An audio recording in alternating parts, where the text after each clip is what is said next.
Let's talk Tanya for the 18th of a leap year.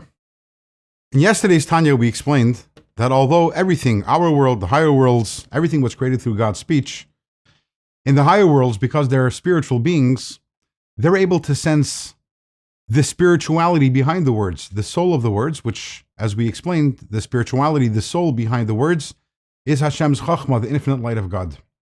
Which is why we don't say the higher worlds are sourced in the Hey, even though the Hey is the body of the words, because they're able to sense the Yud, which is the soul of the words. In our world, however, because we are lowly and physical, we cannot sense, we cannot feel at all the soul behind the words, the spirituality, the Chachma. We're stuck with the physicality, the body of the words, which is the Hevel, the breath that emanates from God's mouth. Obviously, the breath also, God's breath is also spiritual, but relative to the Chachma, relative to the wisdom, to the soul, that is relatively physical. By way of example, we have the same idea in our world when it comes to words. Imagine you open up a book. So you have their pages, you have their words. There is the body of the words. The body of the words is the physical letters, the ink, and the shape and the form of the letters. But within the letters, there is the soul. The soul are the ideas that the author is trying to convey and transmit.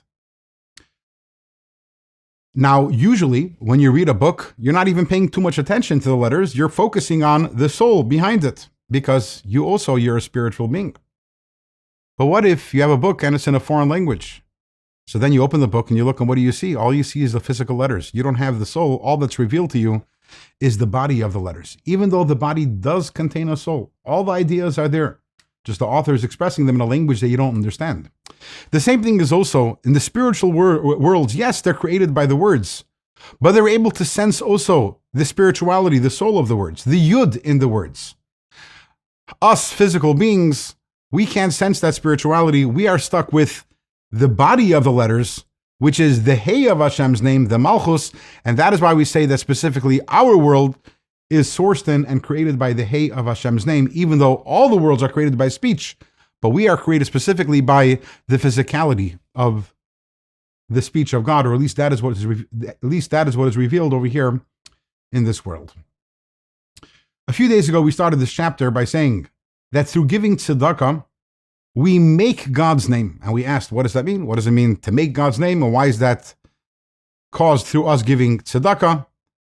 Well, we don't have an answer to that question yet, but what we have done over the last few days is we've progressed in our understanding of the dynamics of God's name.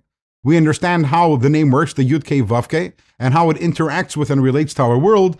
Now that we have that information, we're ready tomorrow to begin understanding what does it mean to make God's name and why that is accomplished through giving tzedakah.